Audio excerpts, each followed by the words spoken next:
Good morning, good evening. Welcome to Joomla Next May 2022. We are in the 10th episode of Joomla Next. So Joomla Next is a virtual event series initiated by Techjoomla to open up a new world of possibility through insightful sessions and thought leaders from the Joomla community. We aim to create a platform that connects Joomla enthusiasts to share the best practices, ideas, and insights. So we started this initiative in the month of August with the launch of Joomla 4.0, and it's been an amazing journey so far. We have been doing this as a part of monthly event, and till now we have done 9 episodes successfully, and today is the 10th episode. We are really fortunate enough to have leaders across the globe. So here are some of the leaders, brand, feel, from different corners of the globe. So today we are here and with the Joomla Next May 2022, and I'll hand over this to Parth, and he will introduce to the speaker of today's event. Over to you, Parth. Hey, thank you so much, Branshu. So really happy to be part of this 10.0 of Joomla Next, and really happy to host Brian Michel today, part of Open Source Matters and one of the presidents of Joomla and founder and president of Intelligent Web Solutions. So Brian, welcome. Really happy to have you here, and I'm sure you'll have a lot of insights to share with the viewers. To just give you a quick Brian, he has been the president of the Joomla Foundation and is the president of. He has been associated with Joomla in various capacities, ranging from leading and managing the resource directory operations to leadership for the world's largest community-driven. At Intergen, he's the founder and president. He is responsible for the business operations, strategic direction, and business development. Those in between. Brian, I'd like you to start your video. Maybe tell us a little more, and because I've been really brief in the introduction. No one better than you really tell us who you are and what you. Over to you, Brian. Welcome. Great, thank you, Parth. Thank you, Parth and Ashwin and Amy. And as I see the everyone that's involved with Joomla Next and the entire Techjoomla team, one for just hosting this series and also for the invitation to come to present today. As I see the list of the other speakers that you've invited previously, and I anticipate some of those folks are upcoming. It's a real honor for me personally to be included with that group of individuals. And I appreciate the leadership that they've all provided. And again, the Joomla Next, the folks that are behind Joomla Next and the Techjoomla team. So I think these types of events are the lifeblood of the community. It helps keep us all connected, whether virtually and then ideally moving forward in person again sometime very soon. So thank you again for the invitation. I also just like to start with gratitude in general for everybody that's been involved in. Parth, do you mind just confirming that you can see my slide? I can't see the slide yet. Let's try that. Yeah. Perfect, thank you. Thank you. Yeah. So I just, one of the overriding feelings that I always get whenever I'm participating in anything Joomla related is gratitude. It's really been the motivating force behind any involvement that I've had with the project. My involvement started as a way to thank the developers of Joomla. Specifically the core developers, those that have created this amazing open source free solution for all of us to share. So I want to thank the developers of Joomla. I want to thank the project volunteers and everybody that's working within the Joomla ecosystem, whether you're an integrator, an extension developer, whether you're helping with marketing in whatever capacity. All of those efforts are greatly appreciated by me personally. If you're watching this presentation, it's likely because of some exposure you've had to Joomla already. Your presence, your active engagement, you make all of us better. And by us, I mean you in particular. By you, I mean us. We're all one within Joomla, all together. So thank you. I just feel gratitude for everyone and their contributions. I do have to start my presentation today with a confession. The title of today's talk is Joomla4ever, Creating Business Leverage in the Open Source Ecosystem. I actually don't love the title of the talk, and I'm the guy that wrote it. I'm going to start with all of my complaints about my own title and my subtitle, and then we'll unpack what I was trying to get after. First of all, the subtitle. I don't love creating business leverage in the open source ecosystem because it is guilty of what I call word salad. It's sort of the business jargon that we all use when talking about the contributions that we make. It's sort of in the spirit of optimizing and leveraging for full-scale enterprise-level performance metrics that hit the KPIs and consistently outperform market-leading competitive landscapes to bring you to the next level. You get the idea. It's a whole bunch of business jargon that uses a lot of words and says very little. I did have particular meanings behind creating business leverage in the open source ecosystem, and I'm going to try and simplify that through my comments today.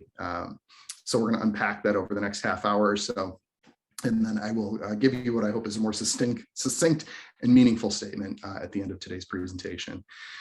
Joomla4ever, it's so hard to avoid playing into Joomla 4. This is not a joke about how long development took. It is really just kind of filling in as that spot to talk about the enthusiasm I have about the persistence of Joomla. And not just Joomla as software, but Joomla as an expression of an idea about how software should be made and what should happen. So I would love to see those ideas and those concepts persist well beyond. Joomla4ever with the exclamation point and the multicolor stuff. It reminds me of something out of my 1980s American high school teenage experience. I want to get out my leg warmers and untie my high tops and put on my skinny jeans and grab my boombox and talk about Joomla4ever. But really, it's just talking about my hope about the philosophy of Joomla and that it would persist well beyond any of our involvements, because I think the ideas and the philosophy that motivate Joomla in particular and open source software in general are substantive and meaningful and help make the world a better place. So I don't love my title. I don't love my subtitle. Why are we here? Well, we're here for, I think, 4 reasons. The first is which is that I'm an avid and terrible gardener, and I promise I will connect that to where things fit. But I did talk about an ecosystem in my subtitle, so I'm going to connect that to my terrible gardening experiences. I'm also addicted to audiobooks. So much of what you're going to hear today is a distillation of many, many hours spent listening to audiobooks, many of which are business related. A lot of them are recreational, but hopefully there's some insight to be gained in the many hours I've spent listening. I'll be sharing some of my favorite titles with you as well. In addition, as Parth mentioned, I am the founder and president of Intergen. It's a website development and hosting company here in Milwaukee, Wisconsin, which is in the northern part of the United States. And I'll be talking a little bit about how the gardening and the books and the philosophy and open source all tie into my experience with Intergen. And then probably the reason most of the folks would have any interest in what I might have to contribute to the conversation is a reflection of the volunteer efforts that I've shared with the Joomla community over the last decade or so. I did serve starting in 2013 as the team. I had just started as a volunteer with the Joomla Resources Directory and was blessed to work with a number of individuals who provided great leadership for that team. Dawn Russell was significant in that experience. Eventually, I became the team lead for the Joomla Resources Directory. And then 2 or 3 years ago, sought out an opportunity to serve on the board of directors of Open Source Matters for Joomla as the treasurer and then ultimately as the president of the board of directors. This lists the dates that I served in those positions from September of 2019 to April of 2020. And then in April of 2020, I became president and served until just about this time last year. I was sharing with Parth just before today's live stream started that we're pretty much at the 1-year anniversary since my departure from the board. It's been an amazing, wonderful year. It's been incredibly busy on the Intergen side of things. I am incredibly grateful for my time on the board and for the support and the trust of the Joomla community during that tenure. I'm proud of everything that was accomplished in that time. Serving on the board of directors for Open Source Matters was one of the most rewarding and challenging experiences of my life. So I will always look back on that time with a great sense of satisfaction and pride for everything that was accomplished. And again, gratitude for the folks that shared that journey with me and were supportive of those endeavors. I should be clear that especially in this presentation and for all things moving forward, I no longer represent Joomla or Open Source Matters in any official or unofficial capacity. So the thoughts and ideas that I'll be sharing today are my own. I might reflect back on some of those experiences in my time as a volunteer, and I do look forward to re-engaging as a volunteer in a different capacity at some point down the road. But I just want to acknowledge today that I'm here as the president and founder of Intergen, as a lover of open source software and of Joomla in particular, and I'm grateful for the opportunity to share my thoughts in that regard. The last thing I do want to talk about in terms of how things are structured is on this slide, there's one sentence in the middle of the paragraph that I'm going to call out, and it really talks about the relationship between Open Source Matters and Joomla. And I take a little bit of time to point that out because I think understanding that relationship is very helpful for potential volunteers, for other businesses, for outside stakeholders. Open Source Matters is simply an organization that provides organizational, legal, and financial support for the Joomla project. So the board of directors, technically Joomla doesn't have a board of directors, Open Source Matters does, but their role is to provide organizational, legal, financial support for the Joomla project. That's different than most other organizations where you have this singular, glaring visionary who's charting the course and making things happen. I actually believe most of the action happens on the other side of the equation in the Joomla project. With the volunteers and the leadership that's expressed every day through the efforts of people on the ground, writing code, helping with marketing, putting together the magazine, doing all of the amazing things that make the Joomla community happen. And I believe that we're best motivated when we volunteer as a way to express gratitude for the free software. The community also provides incredible opportunities for professional and personal growth. If you've contributed to Joomla, if you shared in the community, I'm sure you know what I'm talking about. Just an opportunity to meet other people who are on the same journey with us. So this is, these are sort of the two entities. The one exists to serve the other. And I want to be clear that it's Open Source Matters that exists to serve Joomla and not the other way around. I think it's really helpful to keep that relationship in mind. So that's point one. I talked to, or actually point four of the three things I was going to talk. I'll work in reverse order. So that's really the extent of my reflections on my involvement with the leadership of the Joomla project. I do want to share with you a little bit of my background as the president and founder of a Joomla-based web development firm. It was originally formed, Intergen, in 2001 to help churches and other nonprofit organizations identify best practices, to help them engage their stakeholders more effectively, and to develop leadership. I started my career actually in youth ministry in a Catholic church. And I was the guy on staff that knew how to help everybody else when something went wrong with their computers or their printers. This was in the late 90s. And when the church needed a website, I was tasked with it because I was the most technical person on staff. I actually started out with Microsoft Front Page to build the church's first website. And a short while later, there was a church volunteer that introduced me to something called Mambo. You can probably fill in the next 16 years of my professional life.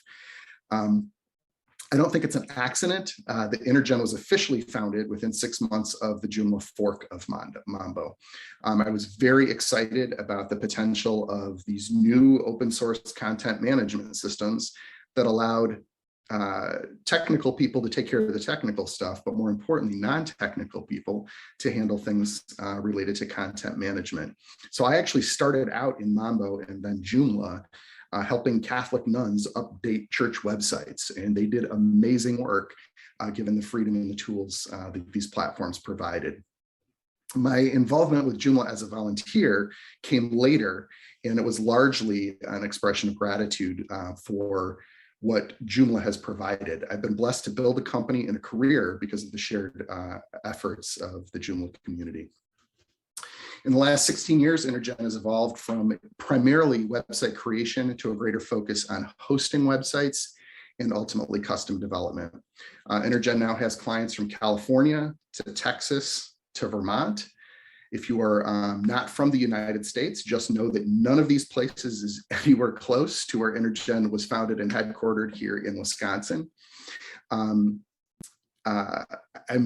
gladly supporting Joomla extension developers all over the world. So while our client base is here in the United States, I love the opportunity to get to interact with companies like Techjoomla and other entities all over the world. And we also collaborate from a production standpoint closely with companies in India, Guatemala, Canada, and again, across the United States. I don't mention this just to chest thump or to be overly proud of Intergen. All of it, and I mean everything that I just said, is a direct result of Intergen's involvement with the Joomla community.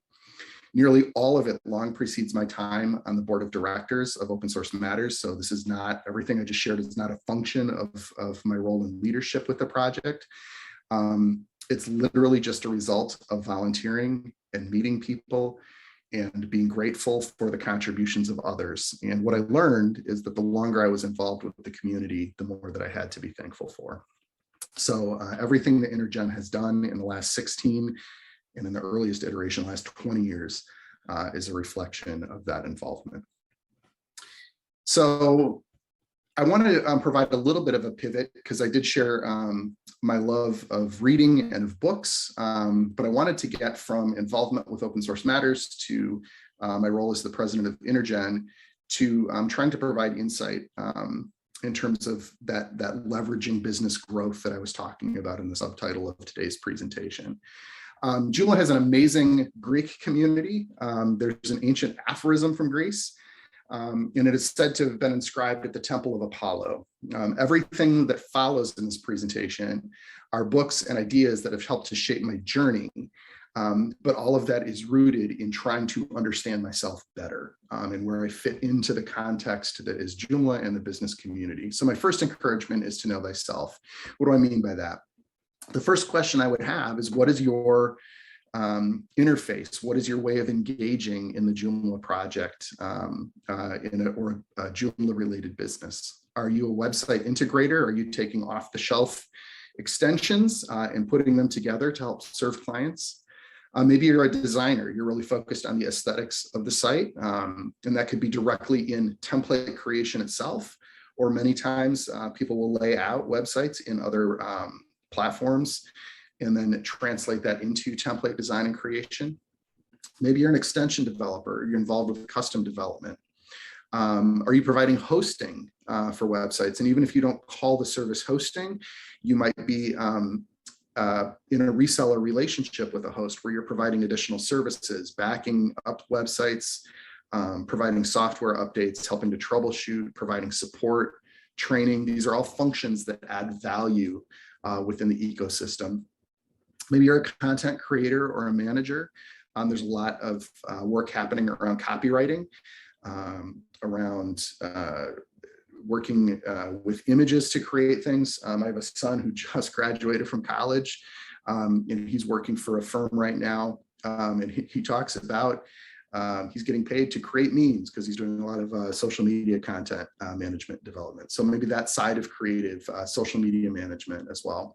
So I want us to understand who you are, what your skill set is within the business community. The second layer is to think about where you fit structurally within the community. And you could be you individually, or it could be you collectively. I'm going to talk about that distinction in just a minute.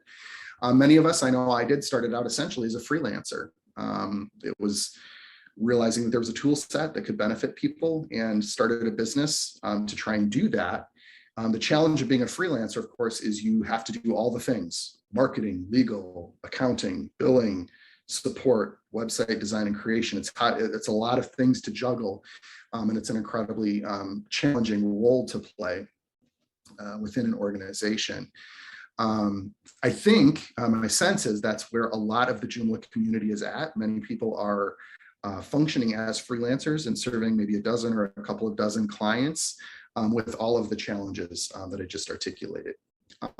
If not, maybe you're an employee, maybe you're working for a firm that does extension development or hosting or is providing other services, website creation for clients.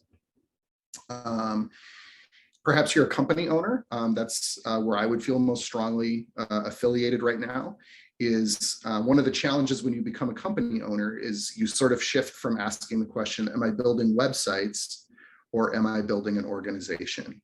And one of the books that I'm going to be referencing later very briefly, it's a book called The E-Myth Revisited.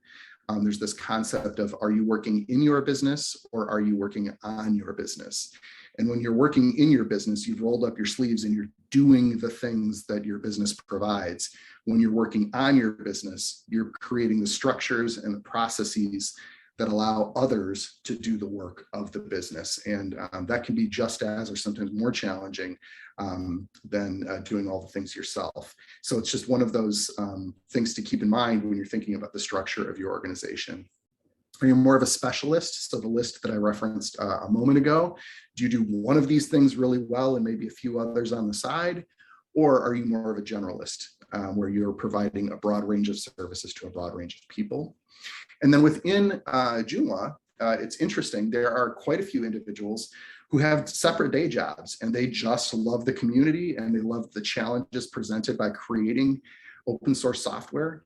So we have a number of people that are community volunteers and a number of core contributors where this is their hobby. Blows my mind that they're doing other things on the side, but again, it provides that connection. It can also provide professional growth and development too. We've had significant release leads for the project where their day job has nothing to do with Joomla, but they are just committed to the project and to the ideals of open source software. So when I say know thyself, it's really a combination of these two slides, knowing what types of services you and or your organization are providing within the business landscape, and then ultimately understanding what your involvement is either within a business or a volunteer capacity within the project. So one is, and I hope as I've been sharing these two slides, you've been like mentally checking off which categories are most appropriate for you, because in knowing yourself, it's going to be helpful as I reflect on the other items. If you think back to the information that I shared about Intergen, you might have noticed that I acknowledged I started out primarily as a freelancer integrator.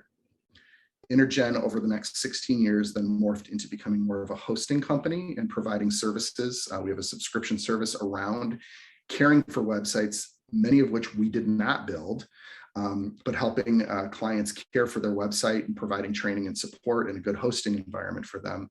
And then in the last 18 to 24 months, Intergen has been pivoting again towards more custom development work, bespoke solutions within Joomla. And we've really enjoyed those opportunities as well. So even if you are in a particular place now, as you evolve and change and grow and the landscape changes and your skill set evolves and changes, you might find yourself checking different boxes at different points in your career. So these are all helpful things in terms of knowing thyself. Next, where is your company at? I need to give a nod to Kelly Gordon. She and I have been playing Facebook Messenger tag for, I think, almost a year now. I've never met Kelly. I've never spoken with her directly. She works with an organization called Cyberpreneur Inferno, and her focus is on helping web agencies be successful. I do not know her business model. I don't know her pricing. And again, she and I have never connected directly other than through Facebook Messenger. I hope to address that at some point. I'll have fun showing her the clip of this video that I'm giving her a little shout out. You're going to see why I'm mentioning her in a moment, because she provides what she refers to as her 4x4 method of agency growth. And I found it incredibly helpful in terms of understanding my own business. So I'm eager to have that conversation with her and learn more about the application of that. But I'll share with you briefly that she breaks down business stages into 4 categories. There's pre-validation. I'm going to work through this very quickly. Validation, leverage, and then scale. Pre-validation is, hey, I think I'd like to get into the business of building websites. I wonder if anybody would be interested in my services. So you try it out. You might volunteer for a nonprofit organization to build a website or two, and you get good feedback. They like your work, and that moves you from pre-validation. You might do just a couple of websites into the validation phase. And I'm sure a lot of the freelancers listening can relate to this process, right? Oh my gosh, somebody likes my work. I could do more of this and probably get paid for it, right? So from there, you move into validation, which is, can I do this multiple times? I've proven my ability to create a product or a service that's of value. Now I want to validate that by repeating the process and trying to build some cash flow and some consistent revenue. From there, you move into leverage. Leverage is focused on, wow, there's a lot going on now, and this is getting to be kind of overwhelming. I better start to standardize some processes so that I can handle things and make sure that things aren't slipping through the cracks. So leverage is really about getting your internal operations and your processes figured out so that you can deliver the services consistently and with high quality and efficiently. And then scale is, we've got everything dialed in. We're looking for the gas can. How do we light this thing on fire? Really, all we need to do is take the processes that were developed in leverage and repeat over and over and over again. All of this stuff, that's one part of the 4x4 method. That's 4. The second piece deals with what 4 areas you're going to focus on, specifically marketing. Where's your audience? How do people learn about the services that you're providing? Distinct from sales. Sales is, once somebody has learned about you, how do you get them from knowing about you to being a paying customer? So there's a focus on that process.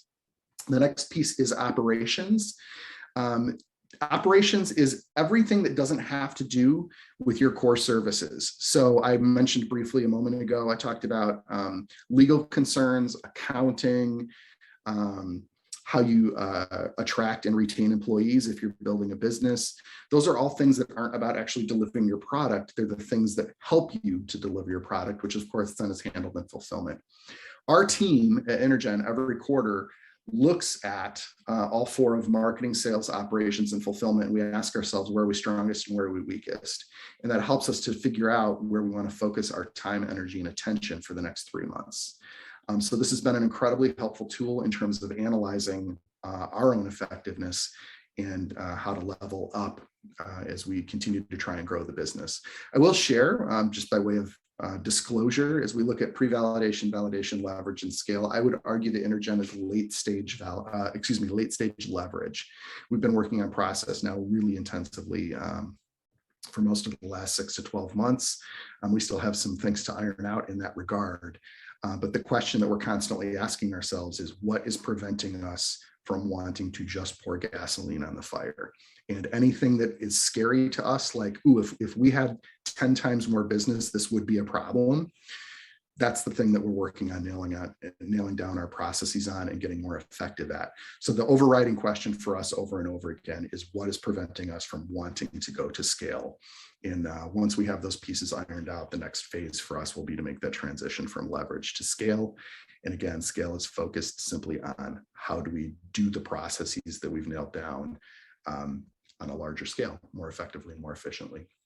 So that's her 4x4 method. That's been incredibly helpful for us. The other piece, and this is sort of a strange one, and it's one of the things I love about open source software, is whenever I'm looking at a solution for something, one of the first questions I always ask is, if I don't love this, how do I get out? Where's the exit? So it's super weird because the first thing I do when I walk in, I've just entered the conversation, but part of it is about security and safety. Like, if I move into a situation and it's not a tight fit, I don't want to be locked into a 3-year expensive long-term contract. And I've made that mistake. At Intergen, we've acquired services that were a 3-year contract, and it didn't turn out to be a good situation, and you feel trapped. So one of the first things I like to ask that affirms a healthy relationship and a healthy situation is, if neither party is trapped, if you've got a clean exit. And that can hold just as true for our businesses and our organizations. I love Intergen. I love doing what I get to do every day. I plan to do it for decades to come. But this whole process of understanding where a company is at in terms of validation, leverage, scale, I want to develop processes ultimately to plan an exit. What does my exit look like? And again, I anticipate that being many decades down the road. But if I envision Intergen operating without me, it does a couple of things. One, if Intergen can operate without me, that's awesome. Now I can do whatever I want in the business, the things that I find the most joy, the things that I'm best at. And the entire success or failure of the business does not rest on whether I'm executing consistently on things that I may not be great at or things that I don't enjoy as much. So it gives me more freedom if the business can operate in my absence. It also builds resiliency for our customers, for my team members. If the business can operate and be successful in my absence, that builds a greater sense of security for everybody else. So when I talk about an exit or valuing a company or how you might transition away from your company, it's not because you necessarily want to leave or you want to be done with it. It's just a good way to get some of those benefits. And ultimately, hopefully the work that we do can provide value and exist beyond us. So at some point, if there is an exit in place, it's nice to know how that plays out.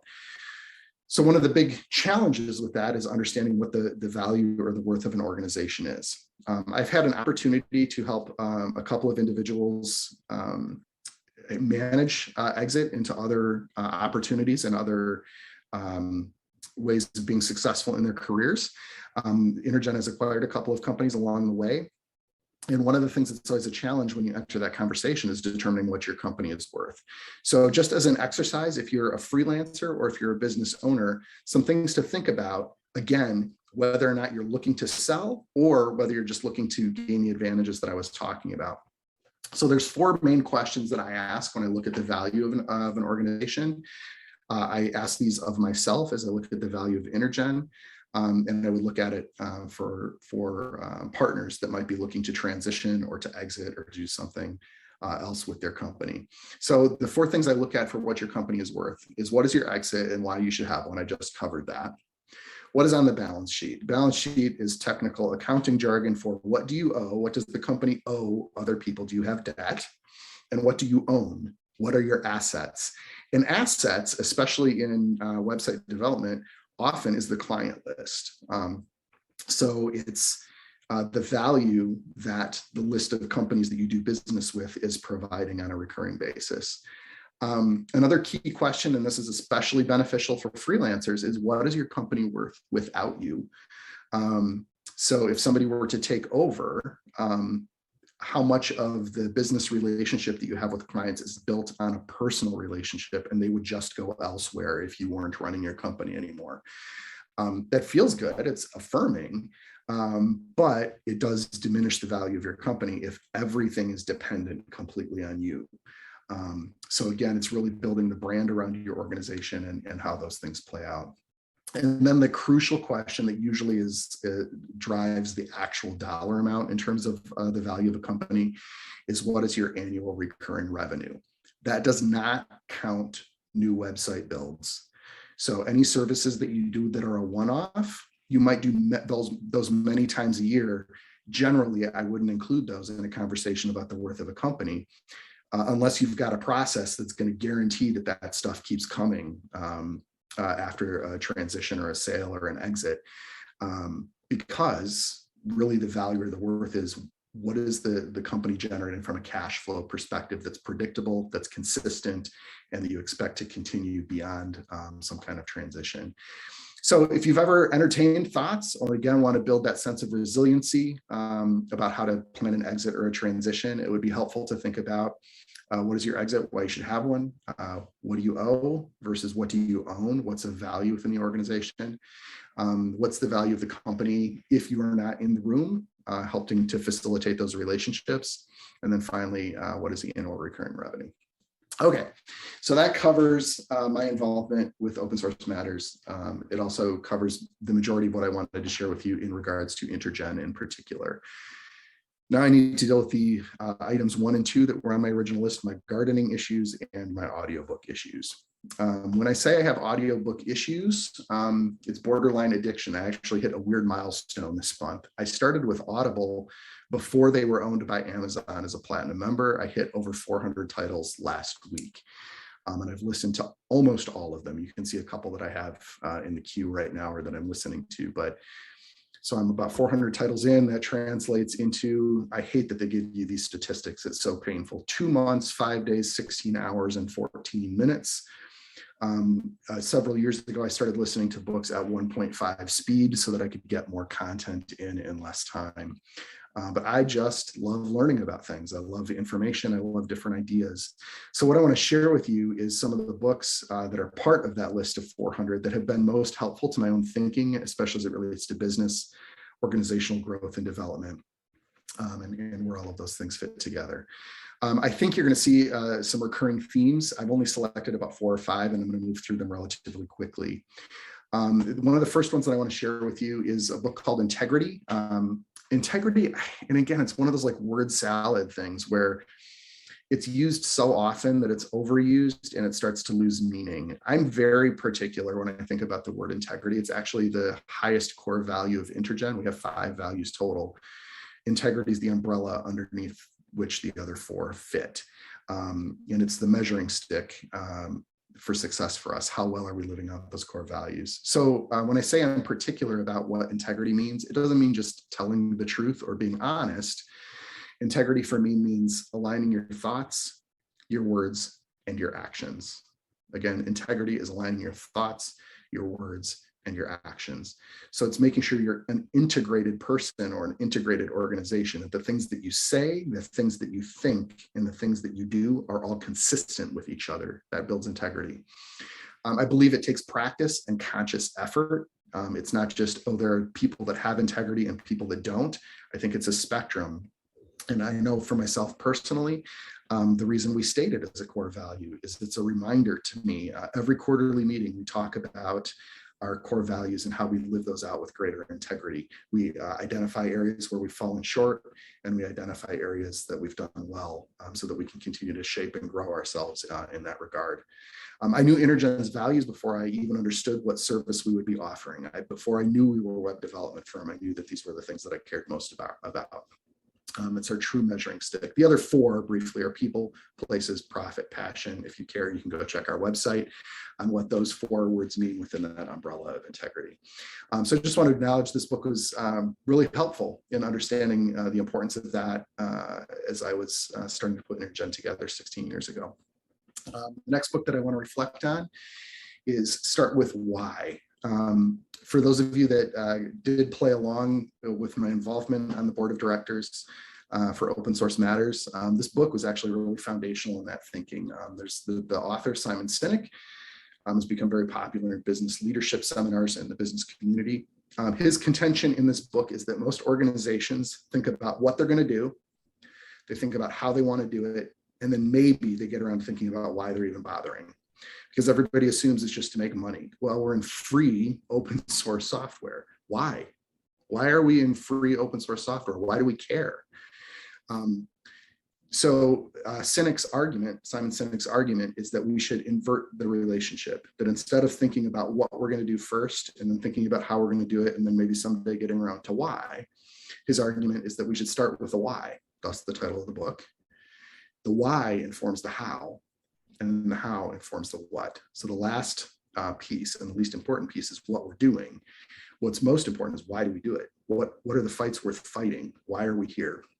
How are we going to fight those fights? And then ultimately, what does that look like? So what's interesting to me personally is every time organizations talk about their famous about page, right? You're going to do the about page. First thing they want to do is list the mission. The next thing they want to do is list the vision. And then finally, they want to talk about their values. Again, maybe often values are just left off. So they go mission, vision, values. So what that means is, I thought I had it, it's the next slide. What that translates to, values, vision, mission, is why, how, and what. And again, most organizations are doing what, how, and why. I want to apply this to Joomla as a project. If you look, the about page for Joomla, we lead with the mission statement. Then we have the vision statement. And to the point of nausea, I'm sure people got sick of hearing me talk about the values of Joomla. It's really the reason I wanted to get involved with the board, is I thought that we could be focused on them more intentionally and living them out more substantially. But to use Simon Sinek's framework, we're going to do what, how, and why. Joomla leads with our mission is to provide a multilingual, flexible, and free platform for digital publishing and collaboration. It goes on to say other nice things about what this platform is going to provide, the software. So what do? We make software. How do we do it? The vision. We establish and maintain support a global community of volunteers. We create open software that is free, secure, and high quality. We engage ourselves as a socially responsible project. We build trust with our users. We communicate openly on all levels of the community, and we act autonomously as a project. And then why? Why do we bother with all of this? Well, we bother because we value freedom, equality, trust, community collaboration, usability, and transparency. If I use the Simon Sinek methodology, instead of reading those in the order that I just read them, I lead with the key values. Why does Joomla exist?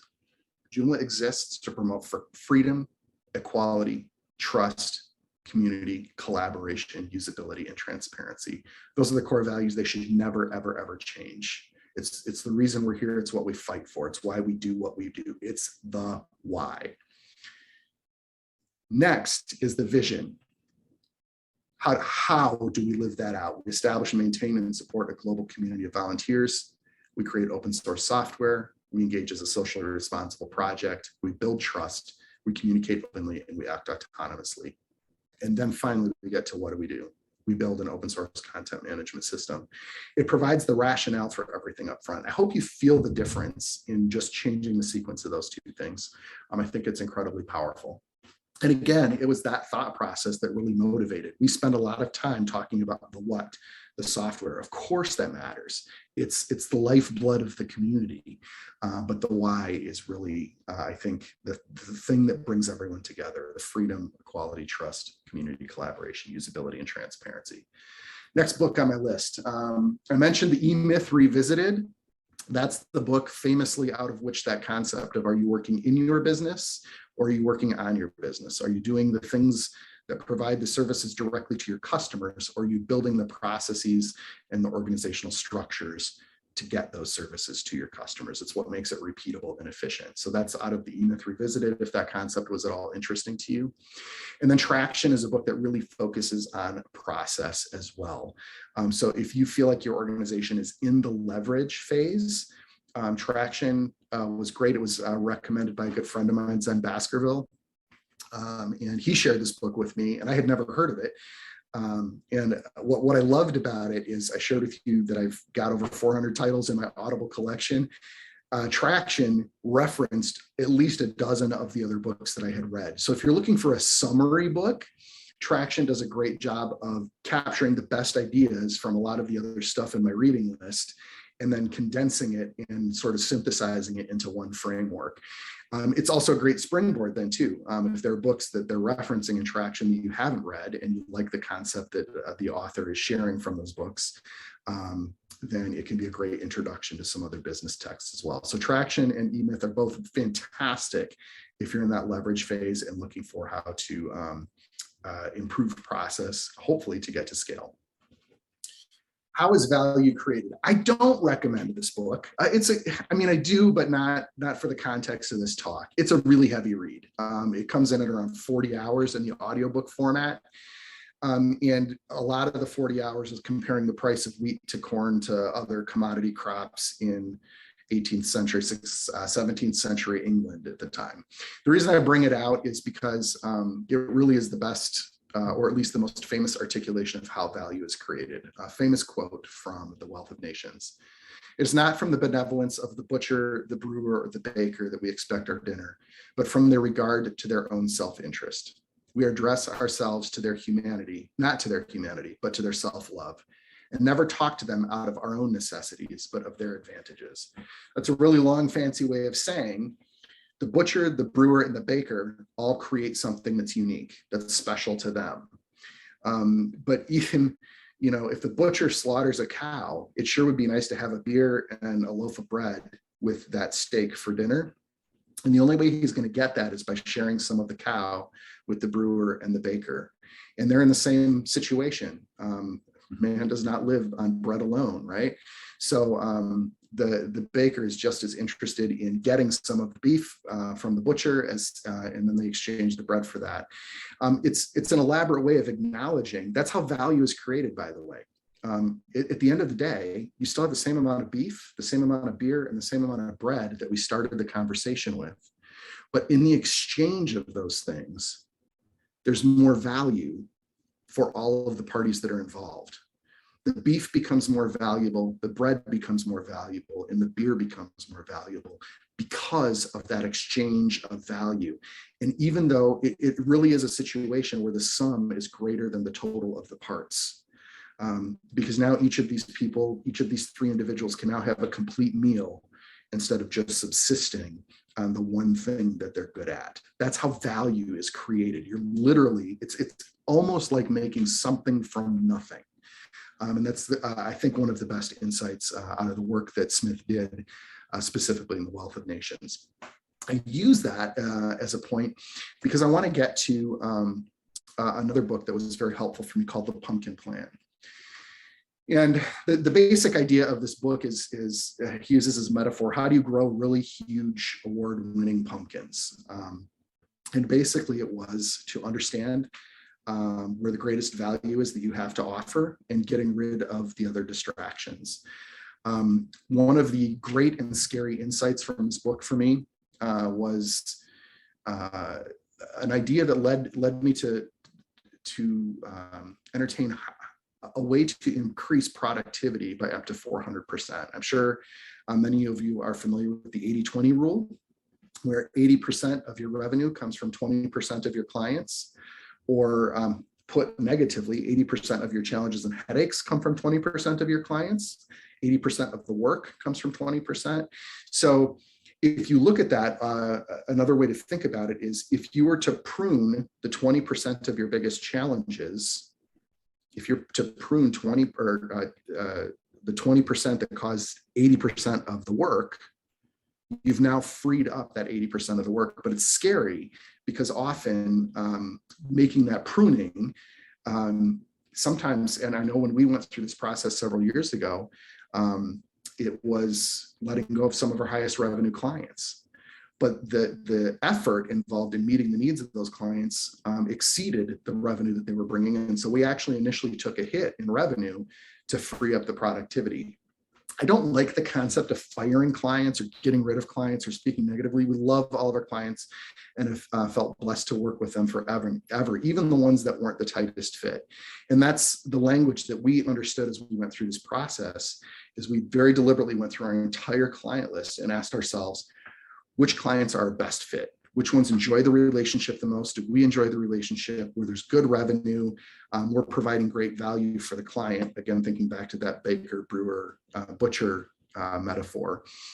Where were the clients where we were the tightest fit, and where were the ones where we weren't? And the ones where we weren't, we very deliberately worked with those clients to get them into situations where their needs could be met more effectively by other vendors.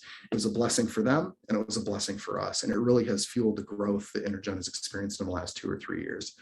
So there's lots of other great concepts in the Pumpkin Plan, but that's, if you think about it, and if you really believe in that 80-20 concept, you can increase your productivity by 400% if you're able to help 20% of your greatest challenges that cause 80% of the work, find different vendors and different solutions. That frees up all of that time that you can be serving the other 80% of your clients. So finally, that takes care of the third item, which is my affinity for audiobooks. Finally, I want to talk about my gardening issues. I shared with you that I'm an avid but terrible gardener. I love gardening and nature because I think it provides some great metaphors for business, and this is the ecosystem part of what I talked about. This shot is from my home state of Wisconsin. It's probably within a couple hours of where I live. You can see it's all one thing. There's probably tons of pesticides and herbicides and fertilizers and outside inputs brought in to create these very straight rows of one thing over and over and over.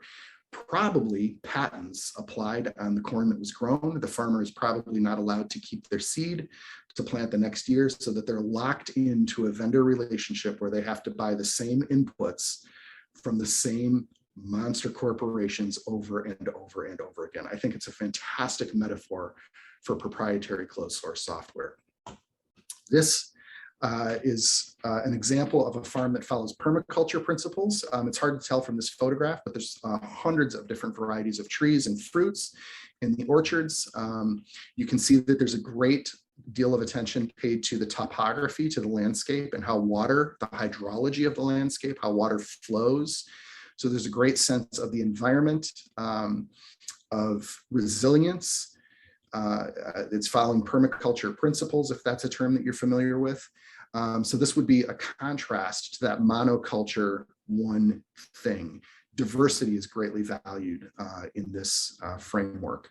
Others are allowed to grow and flourish. They're encouraged. Open source software does not just build code. Open source software builds developers. It builds other farmers. There's a huge emphasis in this context on understanding and adapting to context and environment. Shared with you that I'm an avid and terrible gardener. These are my squash. You can see that half of these are empty. That's because the plants in them died. But it's just part of the concept of trying and failing. In my gardening, I am persistent. I value perennials. Those are strawberries and asparagus and elderberries and currants. I'm only successful about half the time, but the half that are successful, if it's perennial, will be back next year.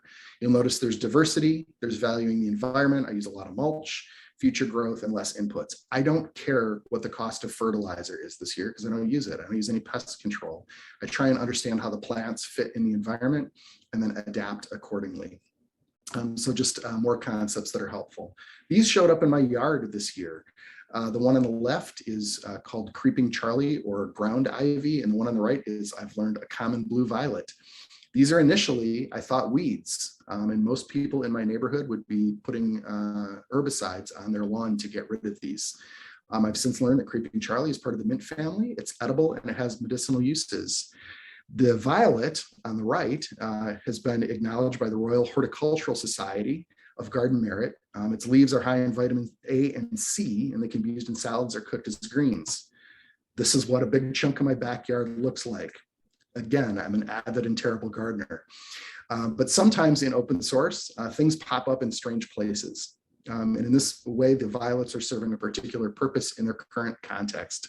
So it's encouraged me to look for life and to affirm it, to be aware of the context, to encourage growth, even or especially if it is unexpected. So those are the principles that I wanted to share with you. The gardening, the books, my involvement with Joomla, my involvement with Intergen. I just wanted to take a moment and talk about what's next. I was talking in permaculture principles about diversity. One of the challenges that I think we have within the Joomla community is we spend a lot of time talking amongst ourselves. And I was excited to have the opportunity to be invited to speak at the NAGW. That's the National Association of Government Websites. They're doing a conference in September in Little Rock, Arkansas, which is down south here in the United States. And I love it. I'm going to go and I'm presenting along other software solutions from Microsoft, Adobe. They're going to be talking about chatbots and AI and lots of other stuff. My talk is really easy though, because for the first time in a while, I'm speaking outside the Joomla community. I'm just going to be presenting the features of Joomla 4. I mean, who in a government context would not love open source software that's multilingual, that has a heavy focus on security, that introduces workflow for content management, that introduces third-party API integration through web services? It's like you literally can go down the checklist for Joomla 4, and it's everything that government organizations should want, especially in free and democratic societies.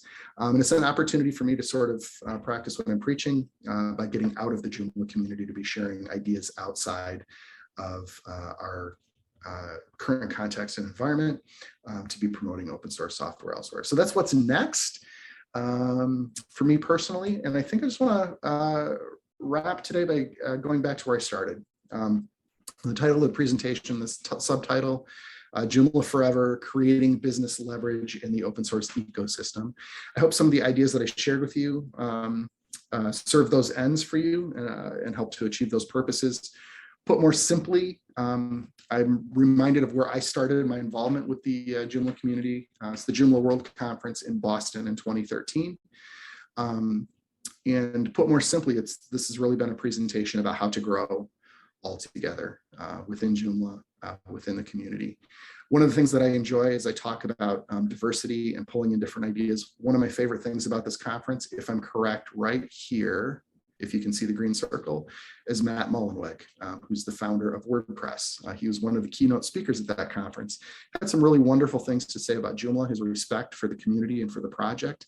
But I think it's really cool that there was that cross-pollination that was happening even back in 2013. And then I think, I had to go back and look carefully, I think that's me waving my arm. It's hard to tell because the resolution is bad on this photo. But it's been a great joy for me to be involved with the Joomla community for over a decade now. And having an opportunity to meet folks like yourselves and like the team at Techjoomla. Again, I want to thank Parth, Ami, the Joomla NXT team, Techjoomla team. I want to thank the developers of the project, all of the volunteers, and most of all, I want to thank you for your time and attention. I do look forward to carrying on this conversation. I understand there's going to be a Q&A. I'm open to whatever questions or concerns people have to share. Brian, this was a great session. Thank you for coming in. As we wait for questions from the audience, I have a couple. So, Joomla, for you as a company, what are you guys doing with Joomla? Joomla scaling as a system in terms of business opportunities for customers or other others. Yeah, so the emphasis for us as a company within the last few months, and it's difficult. There's so many extensions that I would love to be like calling out and celebrating. We know within open source software that there's some extensions that are open for free, as in there's no financial cost, or buy me a coffee or buy me a beer and I'll help you out. Our company's always had a bias towards looking towards extension developers that have express cost and payment plan. I want to know that we're supporting a viable business model for that organization that's writing those extensions. So one of the extensions that we've invested in heavily, and I noticed that they were the winner of e-commerce for the CMS Critic Award this year, is Hika Shop. We've done a lot with e-commerce recently, and using the customizing capability of that platform within Joomla. So it's exciting to know that not only does Joomla still have an incredibly avid fan base, but it's the platform on which, at least from popular acclaim through CMS Critic, has one of the more popular e-commerce solutions as well. It's beating out Shopify and WooCommerce and all the other stuff that's out there. So it's really affirming because we've been using that platform for quite a while. So a lot of our work in the last year or so has been invested in helping clients integrate e-commerce within Joomla with other solutions, product designers, and those sorts of things. Absolutely. So generally, what you are saying is that extensions are kind of helping Joomla find new use cases, right? And bit of news, I had not seen that happen. So that's actually pretty cool that an extension of Joomla is kind of getting, giving Shopify for its money. So that's actually a very interesting. So generally from your time as Joomla president, I mean, of course, I know you can't answer on behalf of the board right now, but what was your vision for Joomla when you were leading the team? So really, the big push at the time when I started on the board was getting Joomla4 ready. It's funny, not quite we're like, what, 9 months into the Joomla4 world. And of course, there was a lot of, it's easy to forget how much angst there was around that. And I don't claim any credit for that. The production team that did the work at the time, really what I was trying to do in my involvement with the leadership was to address any distractions so that the production team could focus on getting Joomla4 launched. And while that happened after my tenure, I mean, Parth, there was so much conversation literally for years trying to get things taken care of. So that was really the focus, was to try and make sure that within the community, we were who we were claiming to be in regards to those core values that I was highlighting earlier. And I felt that if we could focus on things like community and freedom and trust and usability, that if we could focus on those things, then some of the practical day-to-day stuff, it doesn't take care of itself, but you're all on the same page in terms of trying to address those concerns.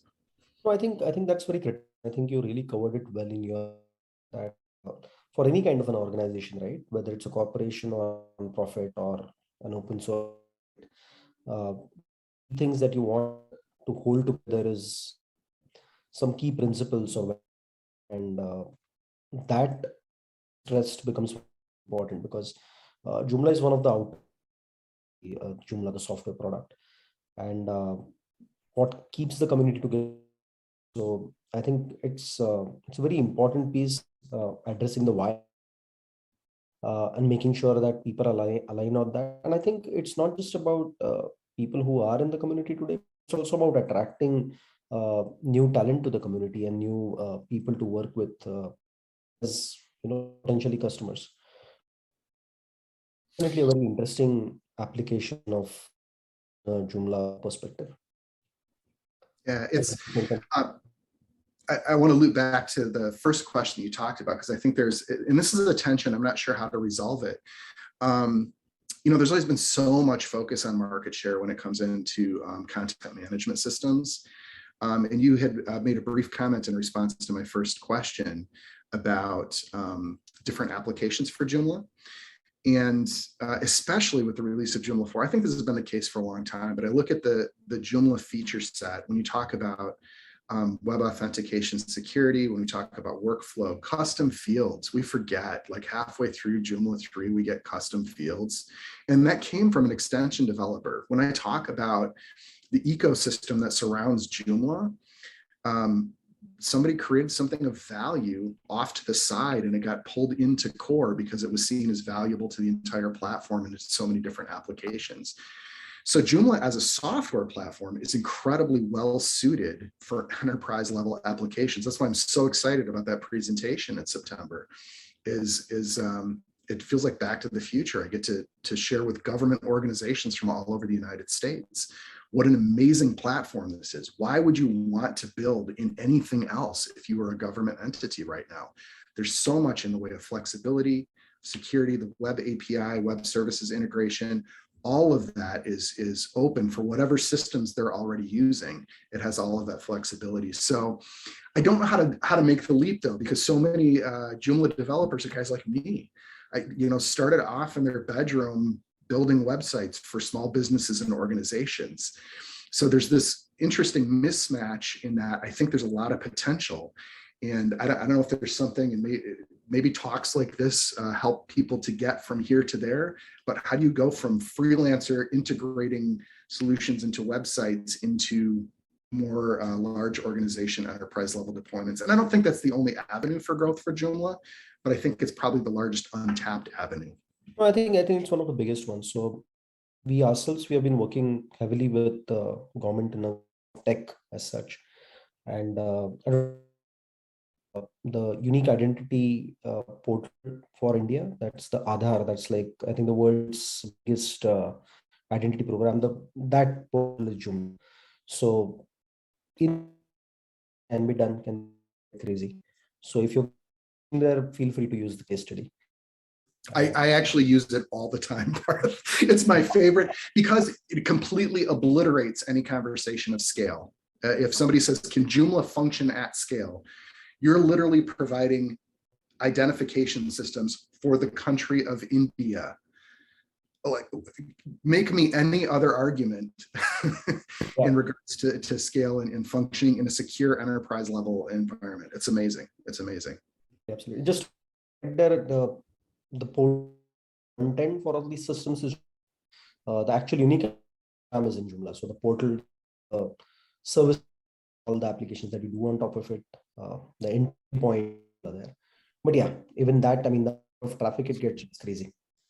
And even that, Parth, makes the argument for what I'm talking about in terms of flexibility and systems integration. So you get to leverage the administrative capacity of Joomla, all of the security and the flexibility to run a different front end.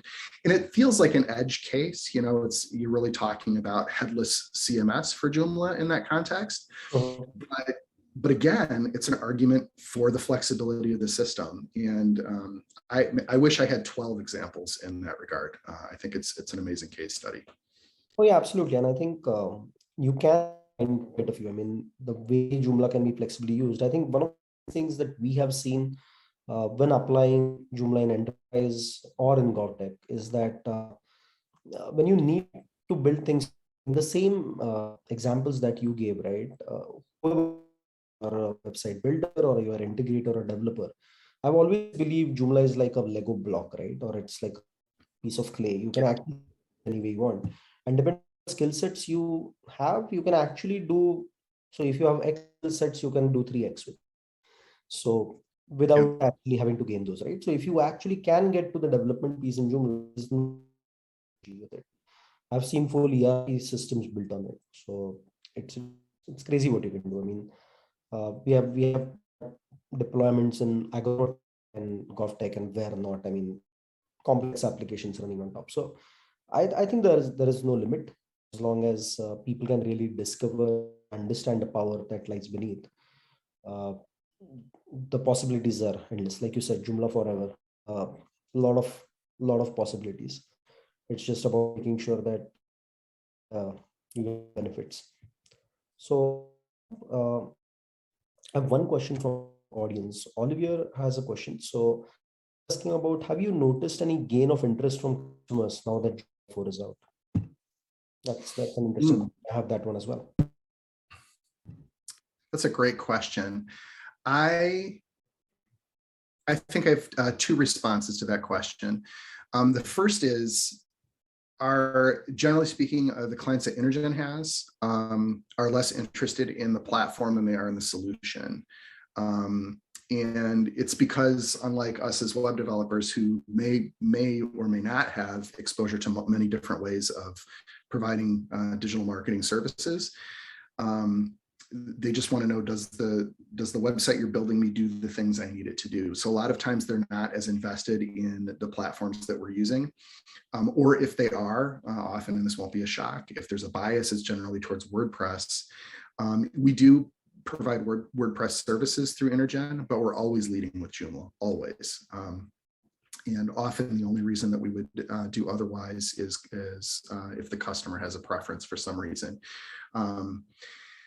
So one, generally there's not a preference, and if there is, it's usually not led with Joomla. That said, we have a couple of clients that, I talked about sort of that reseller relationship where you fit in the overall ecosystem. So we have a couple of clients that have clients. So they're website developers, and they sort of use Intergen as a backend layer in between their hosting provider and the services that they're providing to their customers. In other words, they come to us with the bigger technical problems. They want to provide Joomla-based websites, but they also want a layer of support if they hit a problem they don't know how to resolve. So we have a number of clients where that is the case. And for those clients, Joomla is absolutely the preferred platform, and they're super excited about Joomla4. So as they're building their new projects in Joomla, they're ecstatic about the new features. And we'll go the opposite extreme of the conversation I was just having with Parth. You can rewind, the most common support request, what do we get? Can you help me reset my password? So when we can talk about web authentication, depending upon the device and the hardware that they have, we can take the biggest concern for security and for ease of use and eliminate it.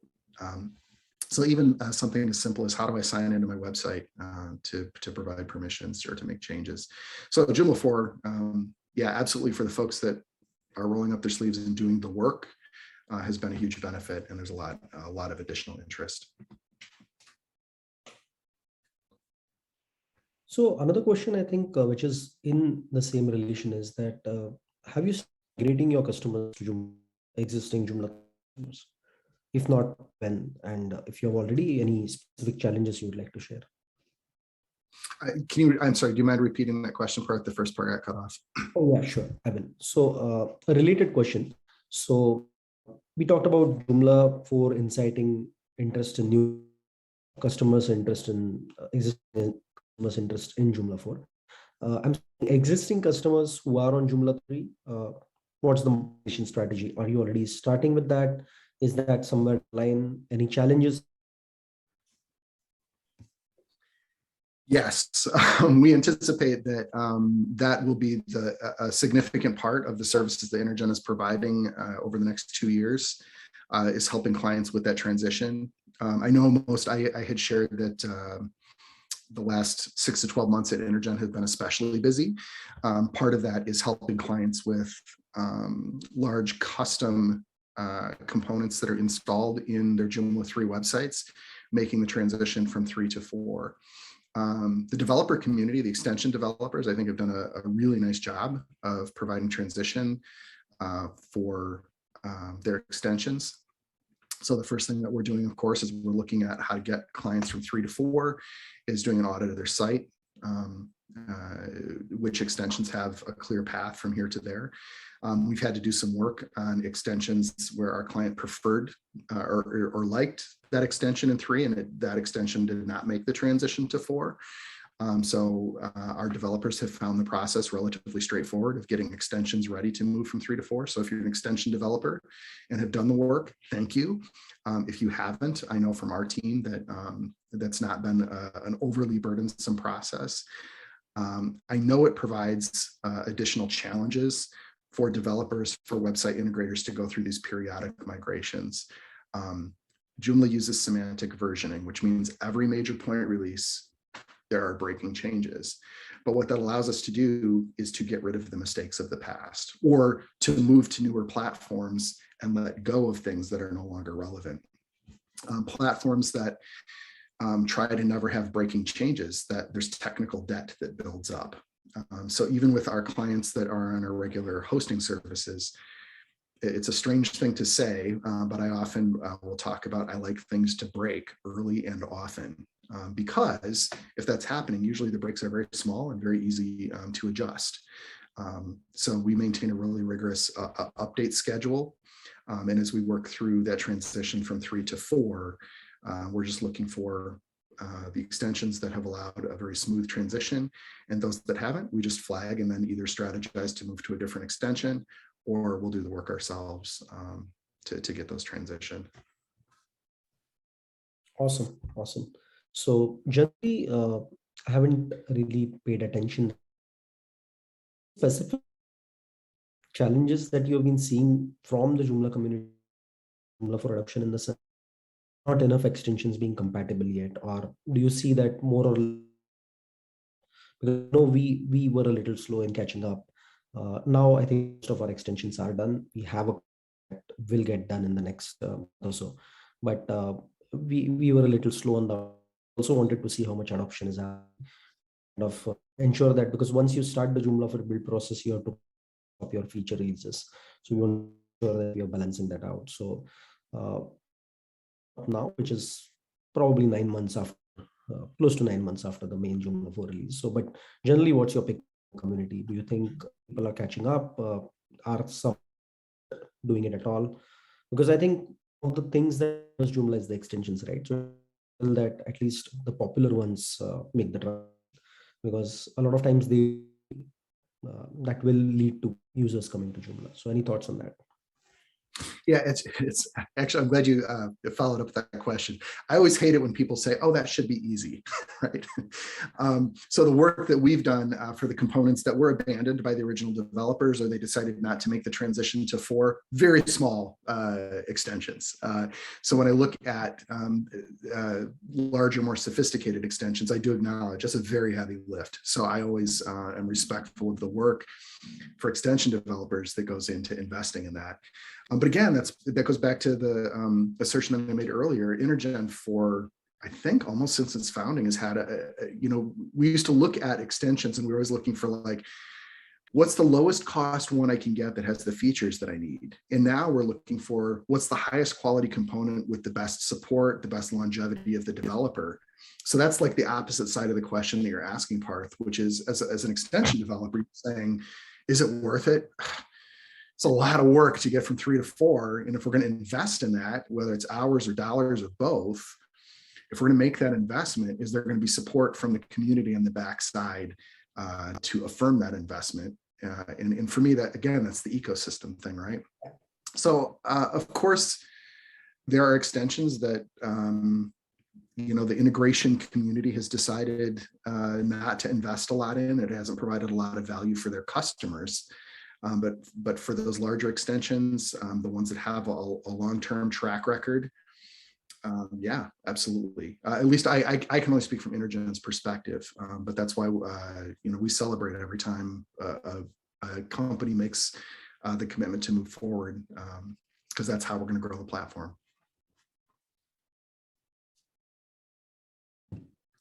Yeah, I didn't realize I was muted.